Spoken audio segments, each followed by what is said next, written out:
വയലിൽ നിന്ന് പിടിച്ചുകൊണ്ട് വന്ന മീനാണ്. വയലിൽ വെള്ളം കയറിയപ്പോൾ ഇവിടെ മക്കളൊക്കെ മീൻ പിടിക്കുന്ന പരിപാടിയിലാണ്. അവിടുന്ന് പിടിച്ചുകൊണ്ട് വന്ന മീനുകളാണ്. എനിക്കിത് നന്നാക്കാനൊന്നും അറിയില്ല.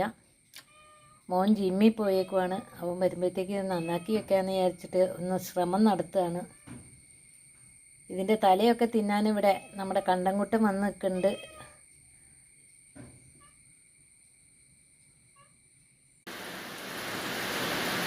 കണ്ടംകുട്ടൻ തല തിന്നുകൊണ്ടിരിക്കുകയായിരുന്നു. അപ്പോഴത്തേക്ക് മഴ വന്നു.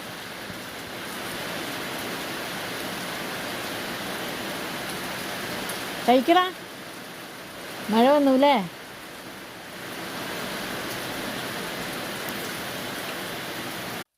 പിന്നെ ഞാൻ ജാങ്കമോനൊന്നും കൊടുക്കാൻ വന്നല്ലോ, നീ വയറ് നിറച്ച് വന്നല്ലേ. ഇന്ന് ജാങ്കമോൻ നല്ല ഉറക്ക, പാവം.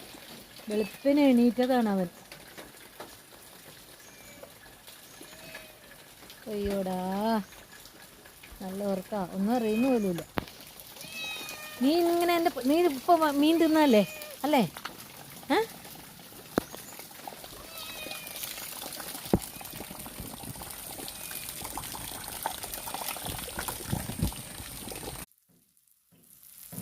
ഹായ്. അങ്ങനെ മീൻ അടുപ്പത്തായി, മീൻ വറുത്തോണ്ടിരിക്കുകയാണ്. ഒരു ചീത്ത മണമൊന്നുമില്ല കേട്ടോ. എനിക്ക് മീൻ കൂട്ടാത്തതുകൊണ്ടായിരിക്കും എനിക്ക് ഈ മീനിൻ്റെ മണമൊന്നും ഇഷ്ടപ്പെടില്ല. ഉണ്ടാക്കി കൊടുക്കുന്നു മാത്രം. ഇനി മറിച്ചിടാൻ പോട്ടെ. ചോറ് വറുത്ത് വെച്ചിട്ടേ ഉള്ളൂ.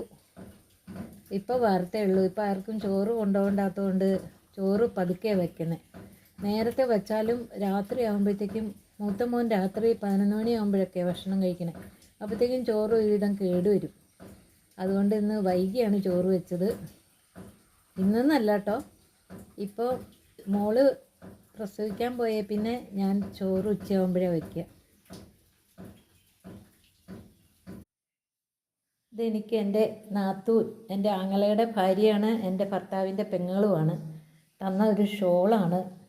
അപ്പം ഞാൻ എന്തെങ്കിലും ഉപയോഗിച്ചോളാൻ പറഞ്ഞു. അപ്പം ഞാൻ ചുരിദാർ അടിക്കാൻ വേണ്ടി എടുത്തു. ഒരിത്തിരി പോരായ്കയുണ്ട്. ഇവിടെ ഒരു പീസ് വെച്ചിട്ട് അത് വെട്ടി വെച്ചേക്കുവാണ്. ഇട്ട് നോക്കിയിട്ട് ഞാൻ കാണിക്കാം കേട്ടോ.